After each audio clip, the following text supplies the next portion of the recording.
A routine landing. Ladies and gentlemen, we are starting our approach to the Very good shape. Turns into a sudden fight to the death. You're gonna lose it all of a sudden. There it is. A passenger jet mysteriously falls from the sky and rockets towards a busy highway. Push it up. Push it way up. Delta, go around. It's gonna crash. A mysterious force brings down a plane claiming 137 lives. In the wreckage lies the one clue that can stop it from killing again.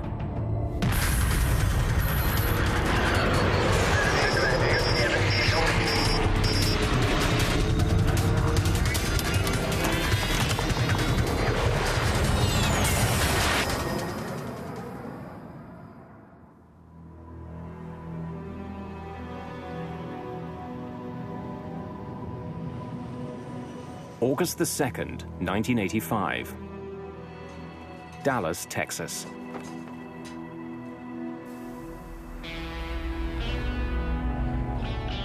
It's a very hot day, even by Texas standards. See y'all tomorrow. Temperatures soar to 101 degrees. Rain coming. Should cool things down a bit. In the late afternoon, William Maybury is heading home from work. The day's heat and humidity are having an effect on traffic at Dallas-Fort Worth International Airport, DFW. Roughly the size of Manhattan, DFW is the biggest airport in the world. It's also one of the busiest.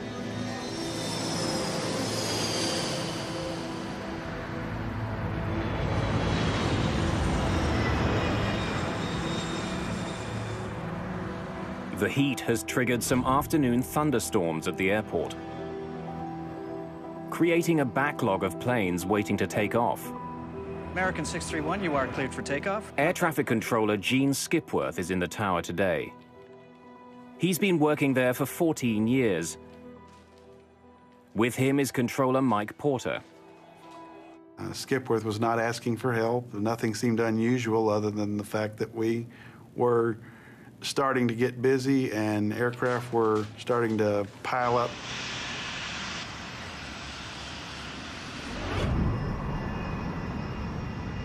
One of the many planes heading towards Skipworth's control is Delta Airlines Flight 191. Weather 6,000 scattered to 1,000 scattered. Visibility 10, temperature 101, wind calm. 101? 101 degrees, yes, sir. Captain Ed Connors and First Officer Rudy Price are two of Delta Airlines' most experienced pilots. Second Officer Nick Nassick is the other member of today's crew. The crew is flying a 6-year-old L-1011 TriStar. The L-1011 is billed as one of the safest planes in the sky. There are 152 passengers and 11 crew members on board. They're scheduled to land in Dallas just before 6 in the evening. Good afternoon, ladies and gentlemen. This is your captain speaking. Hope you're enjoying your flight so far. Traffic is backing up at Dallas. All told, we'll be about 10 to 15 minutes late getting to the gate. Please let us know if there's anything we can do to make your flight more comfortable. The delay bothers Chris Meyer.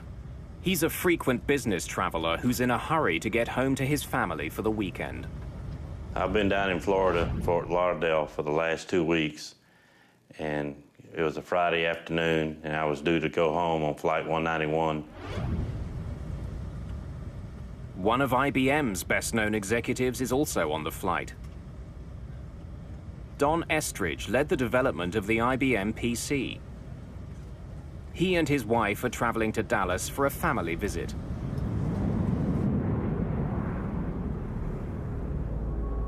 "963, turn right, heading 620.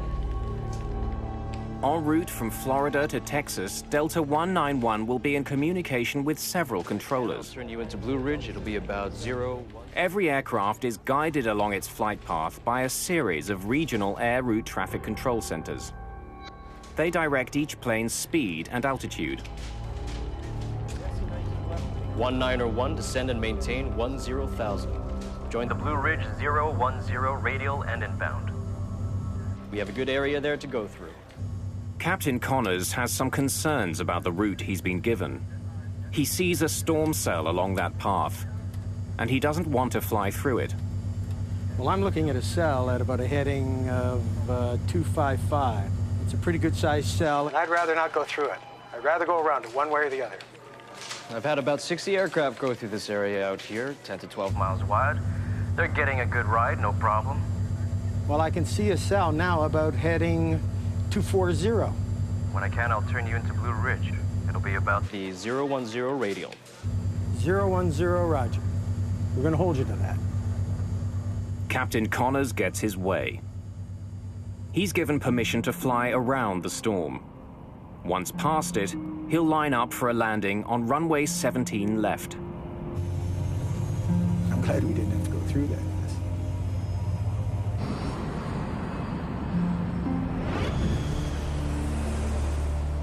Friday afternoons are a busy time at airports. The afternoon rain is making this Friday even busier. 23-9er down to 618.96. The main priority for the controller on duty is to keep the incoming planes a safe distance apart. He wants them at least 4.5 kilometers from each other. That distance allows enough time for the violent air turbulence behind one plane to die down before the next plane touches down. Right now, Connors and Price are getting too close to the plane just ahead of them, a corporate Learjet. Delta 191 heavy. Turn left 10 degrees, reduce speed to 180. To put some distance between the two planes, the controller asks the Delta crew to slow to 180 knots. Delta 191. 330 kilometers an hour. Wilco. 10-degree flaps, please. You're listening to Dallas 105 FM. It's a wet one out there, folks, so drive careful. Heading home along Highway 114, William Mabry will soon be passing DFW.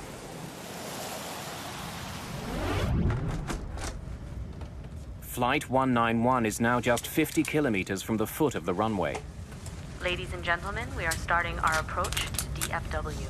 Please make sure your seats are in the upright position and your seatbelts are securely fastened.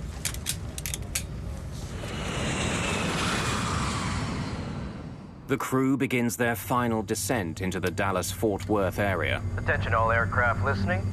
There's a little rain shower just north of the airport. Connors now switches radio frequencies and contacts a local DFW airport traffic controller for approach instructions. As the passengers and crew of Flight 191 prepare for their landing, a deadly force takes shape in their path. Critical decisions and missed information conspire against them. The crew will soon be engaged in a 47-second struggle, which will become one of the most important moments in the history of modern aviation. August the 2nd, 1985. The crew of Delta Airlines Flight 191 has been skirting a line of heavy storms between Florida and their destination, Texas. 30 kilometers from the Dallas-Fort Worth Airport, First Officer Rudy Price notices rain ahead. We're gonna get our airplane washed. What? We're gonna get our airplane washed. It seemed like the closer we got into DFW, the worse the weather got. And we was turning it into the rain instead of going around it. And the pilots never said anything about the bad weather. Delta 191 is still closing in on the Learjet ahead of it. Price and Connors need to slow down even further to put some distance between the two planes. Delta 191 heavy, reduce speed to 150. Speed to 150. 9 kilometers from runway 17 left, Delta 191 is handed over to another controller, Gene Skipworth, for final approach and landing. 090 Tower, Delta 191 Heavy, out here in the rain. Feels good. Delta 191. Skipworth tells the crew to expect a manageable crosswind of up to 15 knots. Winds 090 at 5, gusts to 15. Thank you, sir. First Officer Price will be at the controls for the upcoming landing. Pilots and co-pilots routinely alternate flying duties. As Flight 191 is coming into land, William Maybury is just north of the airport. He's caught in the same storm that Price and Connors are just beginning to fly through.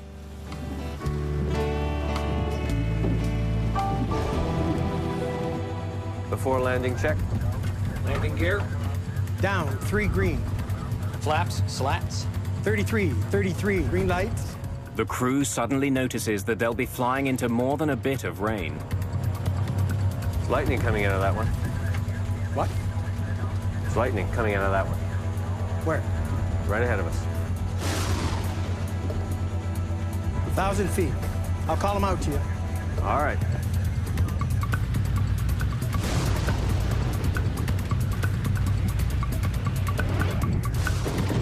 We're not getting any bad warnings from the weather or from other pilots, which we rely on as they come through it. They need to report to us, and they do if they have turbulence or they have trouble on final or ran into anything abnormal. The Learjet ahead of Flight 191 lands safely. Connors and Price are now less than a minute behind. Without warning, the intensity of the storm increases. The L-1011 is being pounded by a driving rain. I knew we was getting ready to land, but at the same time, you felt the surge, like the pilot was revving up the engine for something. The plane's airspeed is increasing for no apparent reason. What's your speed? Price pulls back on the throttles to slow the plane down and maintain it at the requested 150 knots.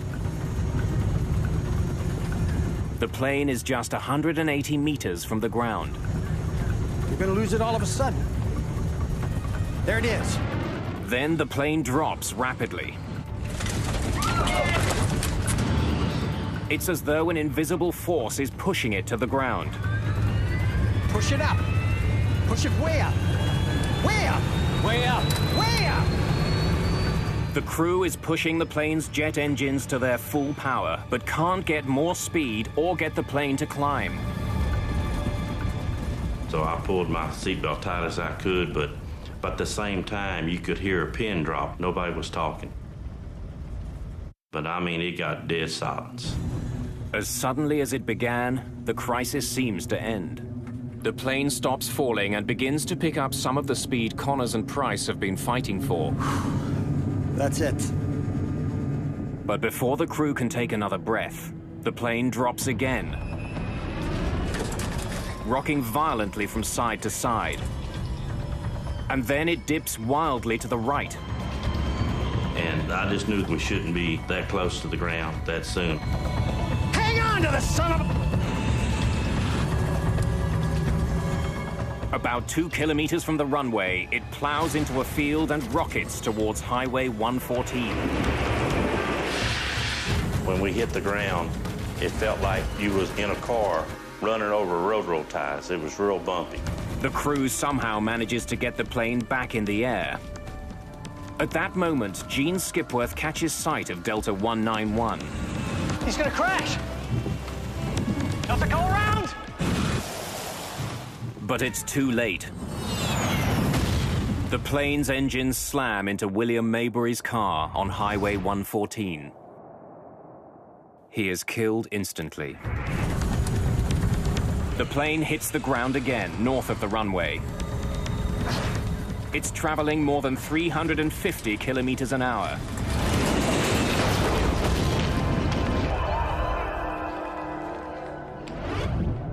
I must have caught sight of him just at the last millisecond, and he cartwheeled into the tank in just an instant, and then, of course, there was fire, not a ball of fire, but a wall of fire.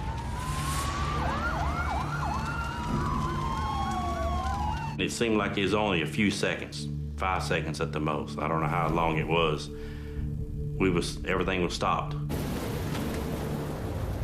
The resulting explosion is so powerful that the rear section of the plane is blasted backwards, away from the fireball. Then all of a sudden you look up and it's just nothing there. Everything's gone. You just see the whole big picture outside. Like the plane just opened up.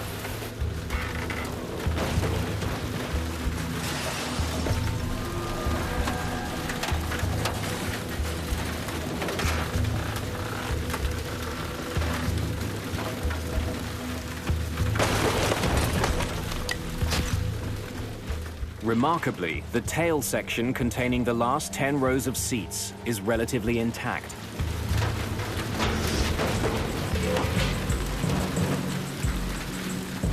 People just thrown around on the ground. Some were clothes on, some without clothes on, some were burned. It was something that you can't describe unless you were there to see it. It is something that you will never get out of your mind. Help! Over here! Hang in there. Help's on the way. Then, as suddenly as it had started, the rain stops.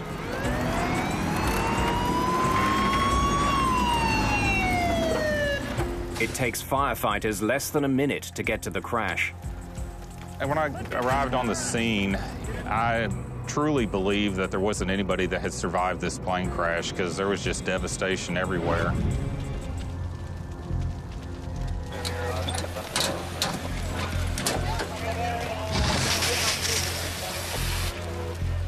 What I had pulled up on at the time was the wing section, which is the portion of the aircraft that carries the fuel. So there was a large amount of fuel and a large amount of flames.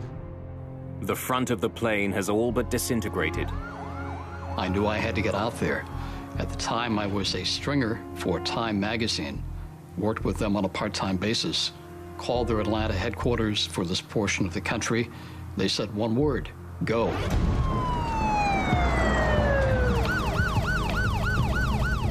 Firefighters need only a few minutes to get the raging fire under control.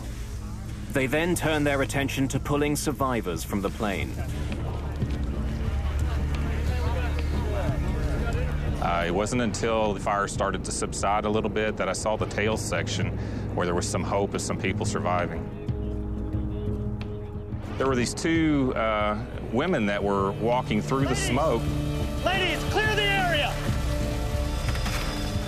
Get out of the way! Clear the area! And it kind of surprised me, so I knew that there was hope and that there were people out there. Only 27 people survived the crash. I had seen death before as a medic in Vietnam, but it had never been aimed at civilians, and certainly not on a mass casualty situation, and certainly not this suddenly. I could tell how bad it was. You could see and smell and feel the death.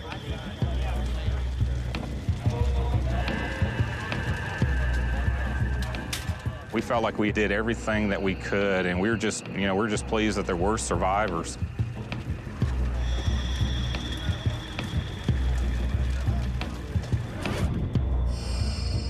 I was scheduled to sit on aisle seat 15A, and I told him that wouldn't be no good because that was a non-smoking section. I was a smoker, so I had to be in back.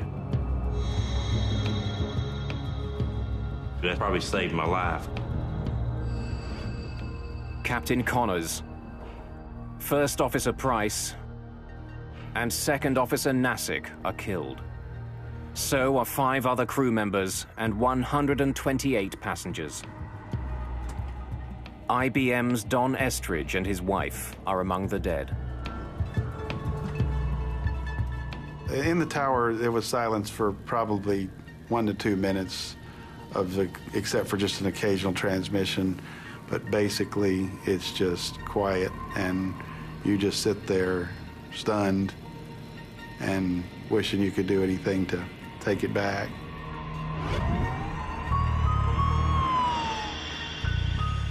This is a monumental crash.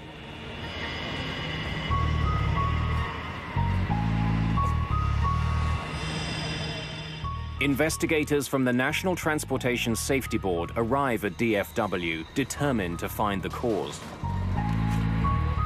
One of our field investigators would have been on scene trying to locate the flight data recorder and the cockpit voice recorder, which is, a very important part of the investigation. Investigators begin looking for evidence of mechanical failure. They examine the wreckage for clues that the plane was not responding to the pilot's command. It's essential in any approach or departure accident to establish what the airplane's configuration was, to assure that it was not a factor in the accident, or everything was normal on this aircraft. Investigators turn their attention away from the plane and to the skies. After any accident in commercial aviation, there are theories galore. A couple of them prevalent that evening. First, that lightning had struck the airplane. Secondly, that it had been hit by a mini tornado.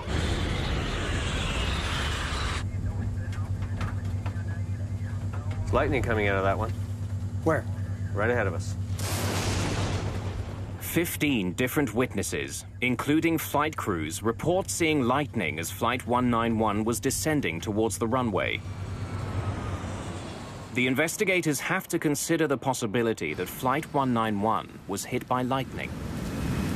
Lightning is always something that you have to investigate to determine the possibility that lightning disabled some part of the airplane. In 1963, a Boeing 707 was struck by lightning. The lightning ignited the fuel in the plane's tank. The plane crashed. 81 people died. There had been a handful of similar crashes since then. Key pieces of wreckage from Flight 191 are taken to the NTSB lab in Washington, D.C.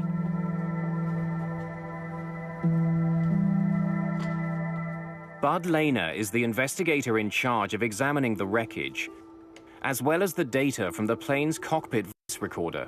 But sometimes it might be very difficult to find to determine where the airplane might have been struck by lightning and where the exit point was. Lightning coming out of that one. Where? Right ahead of us.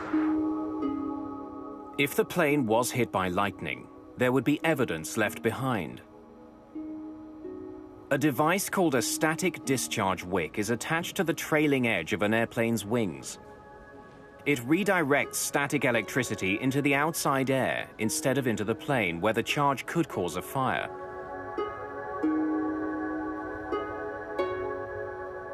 If the plane was hit by lightning, one of the pieces that would be visibly damaged is the static discharge wick.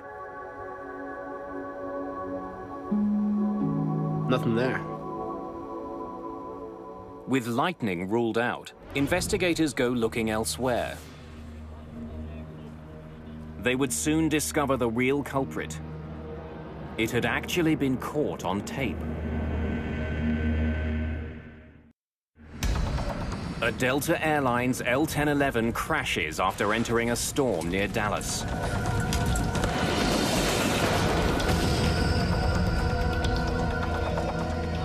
"137 people die.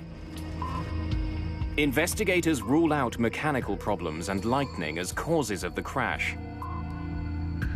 Nothing there. The NTSB's Bud Lehner turns his attention to the plane just ahead of Delta 191, the corporate Learjet. He learns that it was less than a minute ahead and flew through the very same storm. After we had passed about 5 miles from the end of the runway, we entered a rain shower, what we thought was a light rain shower, and it turned out to be the heaviest rain I've ever seen before or since. In spite of the rain, Rufus Lewis managed to land his plane safely on runway 17 left. When we broke out of the clouds, we were high and hot. So we had to use all of the runway at DFW Airport. We landed, were able to turn off at the end of the runway. So why was the much larger L-1011 unable to land just moments later? Bud Lehner still doesn't know what slammed Flight 191 into the ground. But soon he finds the clues he needs on the plane's flight data recorder.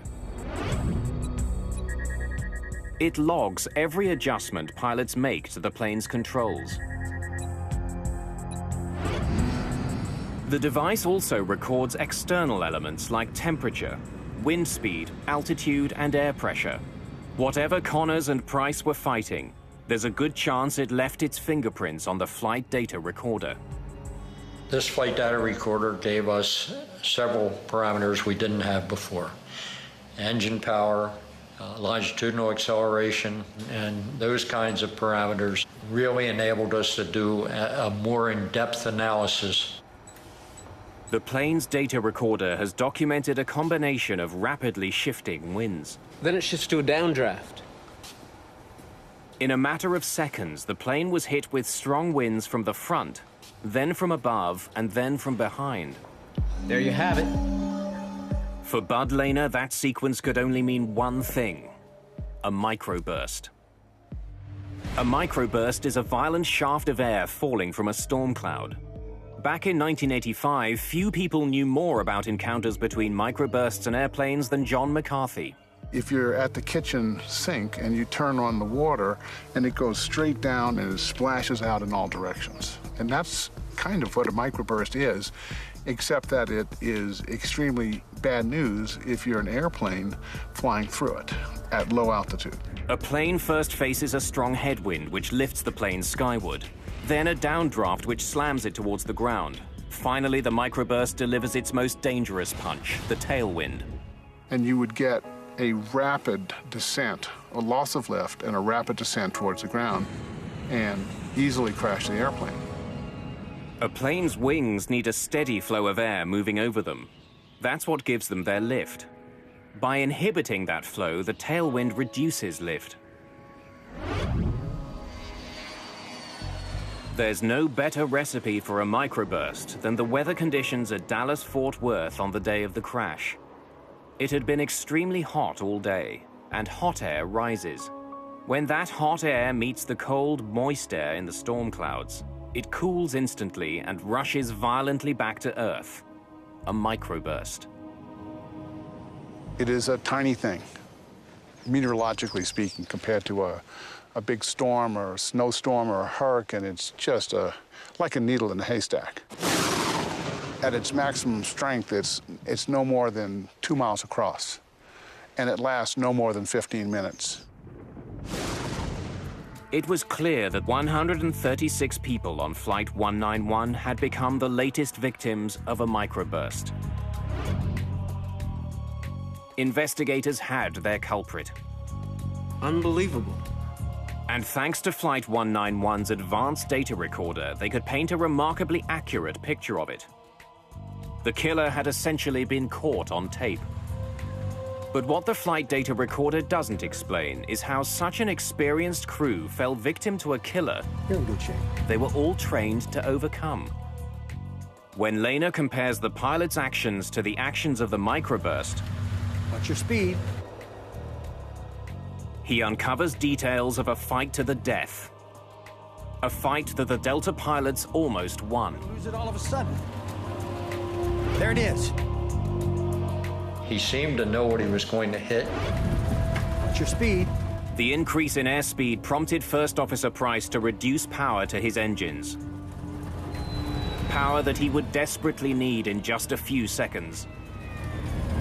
You're going to lose it all of a sudden. There it is. When Price and Connors entered the downdraft, Push it up. they were less than 250 meters from the ground. The captain knew the characteristics of a microburst. He'd obviously been given an introduction to wind shear and microburst characteristics in his flight training. When Connors and Price encountered the microburst's tailwind, there was very little they could do. They had insufficient speed and altitude with which to maneuver. If a pilot encounters a strong tailwind at 3,000 meters, he can point his nose down and dive to pick up speed and generate lift. It's called trading altitude for airspeed. But that trade wasn't available to Price and Connors. They were just 150 meters off the ground when the tailwind struck. The only way for them to gain airspeed was from their engines. Push it up. Way up. Co-pilot responds. The airplane stabilizes. I can see that most pilots would say, well, we're through with that, and rain's going to stop, we're going to land. Momentarily, their efforts seem to pay off. Their airspeed increases, their plunge is halted. But with Flight 191 less than 150 meters from the ground, this particular microburst delivered the ultimate blow. A fierce crosswind that forces their plane to bank dangerously to the right. Combined with the microburst's other winds, the crew was defenseless.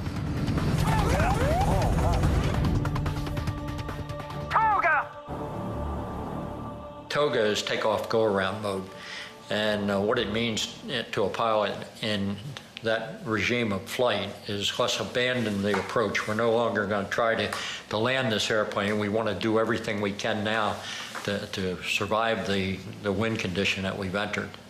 The skill and experience of the pilots were no match for this microburst. It was too big, its winds too powerful and unpredictable. The pilots of Delta Flight 191 did their very best to recover from this situation, and it didn't work out. Investigators were left with one perplexing question. Why had Connors flown into the storm in the first place? Prior to 1985, the radars on board the aircraft were built to detect thunderstorms, essentially heavy areas of precipitation. They were not effective. They weren't not even designed to detect the microburst. So those radars were essentially useless at low altitudes for looking at the microburst phenomena. Microbursts are invisible, but they generally emerge from storm clouds.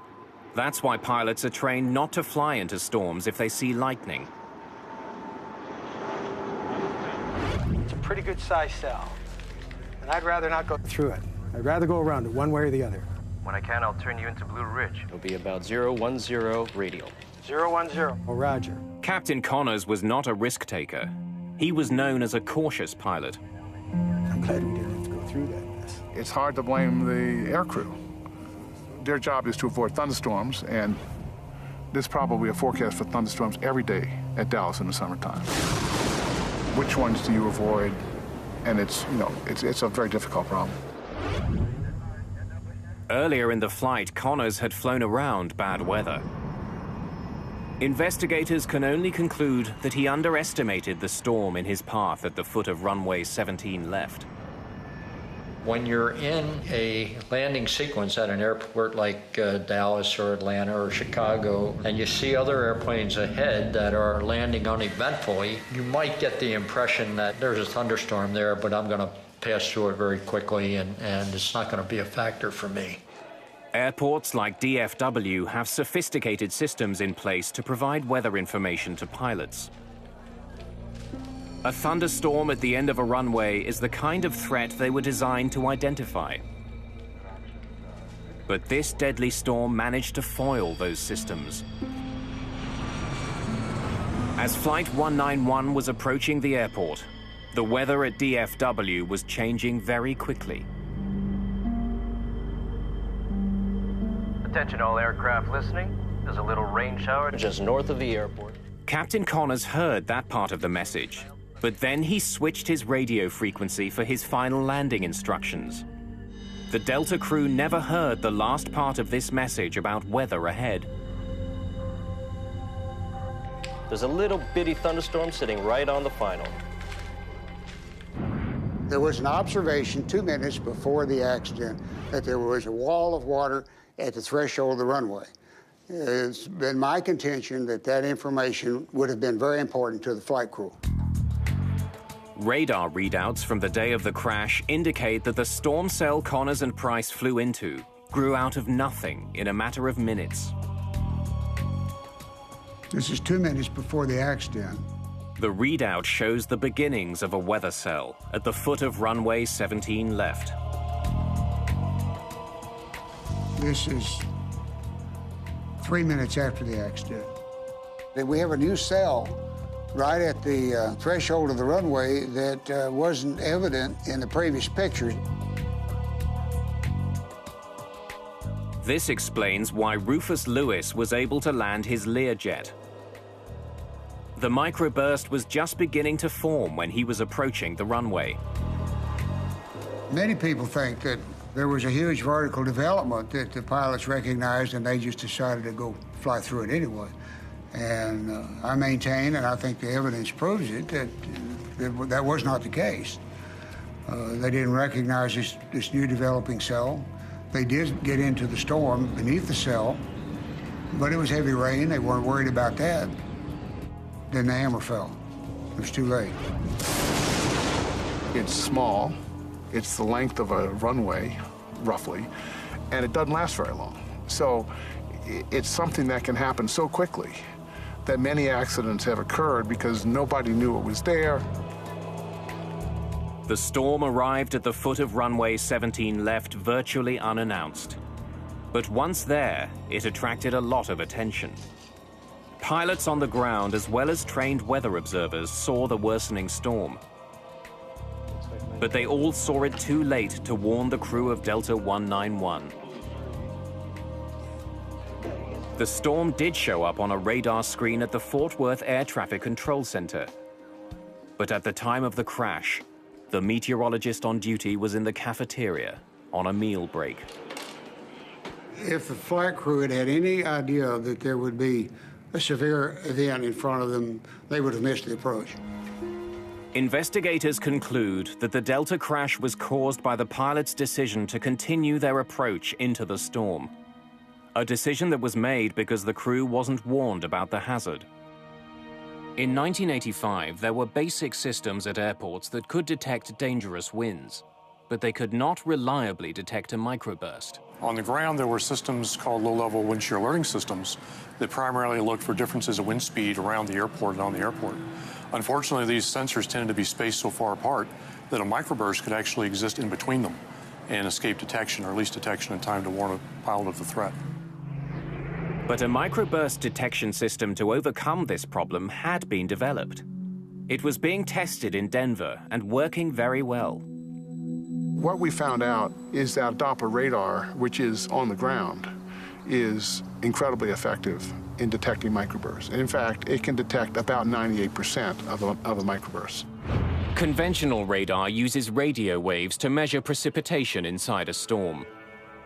Doppler also sends out radio waves, but by measuring the frequency of returning waves, Doppler can also calculate the movement of the winds inside a storm. And if you look through the Doppler radar, you see a part of it that's going away from the radar and a part that's coming towards the radar. And if it's small, it's absolutely a microburst. It can be nothing else.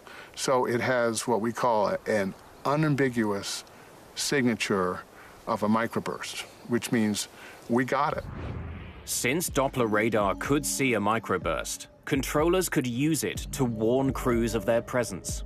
The Denver research resulted in an important new system at airports: Terminal Doppler Weather Radar.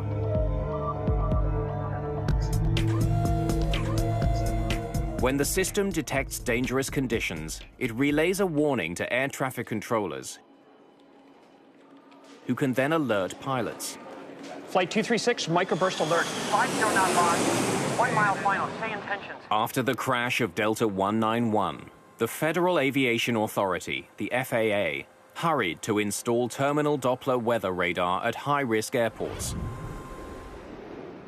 Dallas-Fort Worth was one of the first. The domes containing the specialized radar are now a common fixture at major airports around the world. But radar on the ground can't get the warning to the pilots fast enough.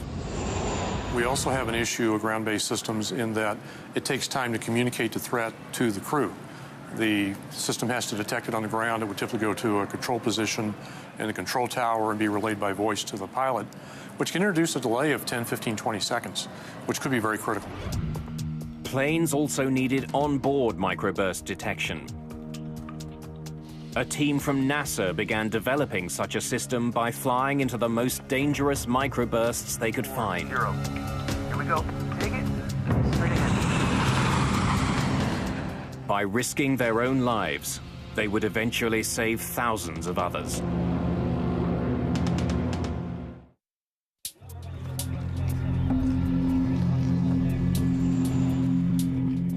Delta Airlines Flight 191 is the latest in a string of crashes attributed to a microburst. Since 1964, microbursts were shown to be the cause of 26 accidents, claiming more than 500 lives. The public is unnerved. Politicians are demanding answers. The killer has to be stopped. The body count is building, and this particular crash tipped the scales as far as the federal government was concerned. The crash of Delta 191 showed that seconds count when planes encounter a microburst. You're gonna lose it all of a sudden. There it is. Increasing alert times Push it up. could save more lives, especially if a microburst detector was mounted right on the plane. If you can provide the airplane with 10, 15, 20 seconds of advance warning, pilots push the throttles up, they build airspeed, they build altitude, they build energy. It's like money in the bank. By the time they get to the microburst during a recovery, they can survive. Aviation experts had to find a way to give all pilots those critical 20 seconds. To develop that technology, they would embark on a high-risk, unprecedented research project. They would fly a 737 into the most severe microbursts they could find. We did a very careful risk analysis of all the possible dangers that could occur. And initially, the first reaction was, you want to do what with an airplane? You want to fly it through a microburst? In the summer of 1991, NASA modified a Boeing 737 and went hunting for microbursts. The idea was to identify onboard technology that could warn pilots of a microburst in their path. The airborne solution brings detection right into the cockpit, so the pilot sees exactly what's in front of the aircraft, and when an alert is given, there's no time delay. Ground speed 234. The NASA researchers were testing 3 separate systems for detecting microbursts. Modified Doppler radar housed in the 737's nose, a laser radar under its forward cargo bay, and a side-mounted infrared device to measure changes in air temperature. Each of those systems was wired to banks of computers in the plane's cabin. A spotter on the ground could find a microburst and quickly direct the plane towards it. Roger, Control 515. We're rolling. Roger, understand your roll. TDWR, NASA Control. Range 45 miles. Ground speed 240. Here we go. Take it straight ahead. Need to come left about 10 degrees, 15 degrees. Well, when you spied a microburst, it was all business. It was how do we get there, how do we get to the right altitude, the right airspeed, the right position, when to begin data collection. So people were quite busy during these flights. But yeah, it was exciting. We wanted to find them, we wanted to penetrate them. With every microburst, the 3 onboard detection systems were put to the test. Researchers on the plane could instantly see which instrument was doing the best job of picking up the microburst ahead. Behind the aft flight deck, we had pallets of equipment where the radar engineers, the laser engineers, the data recording engineers could sit and ensure that each system was performing as expected. Ground speed 234. Dead ahead maybe 1 degree to the left. Let's go straight through this one. Here we go. Take it. Straight ahead. We started with very, very weak microburst. Again, we had the ground-based radar telling us what we were about to go into. So we started with very weak microbursts, gained experience, and then gradually worked up to stronger and stronger ones. You would see the rain begin to fall, and you would feel a sinking feeling. It'd be a little settling, a little like an elevator starting down. A few minutes here before we touch down. What do you see? So any apprehension that the crew may have had initially by going through them was actually replaced later with joy at finding them. Here comes the center of the target, right now. 242 on the ground speed. Wind's gone away. Look for a tailwind. Watch it. Lost some altitude there, too. There, the wind's gone around the tail like 10 knots. Good strong downdraft in the middle of it. Just sucked 100 feet in almost no time at all. Our good performance decreased, too. We were about 850 and we dropped to 750. Beautiful. The Langley researchers flew into dozens of microbursts over the course of their research. The project proved that the forward-looking Doppler radar was the only system that could consistently give pilots advanced warnings of a microburst ahead. What we found was that the Doppler radars could detect an extremely wide variety of microbursts. There's lightning coming out of that one. If the crew of Delta 191 had a system to warn them of microbursts, they could have boosted power to their engines and started climbing before they encountered it. That might have given them the speed and the altitude which they sorely lacked when they began their battle with the storm. The Langley flight tests had, in effect, tamed the microburst menace. After the NASA tests, the FAA certified a Doppler-based warning system for planes. Today, forward-looking Doppler radar is standard equipment on commercial flights around the world.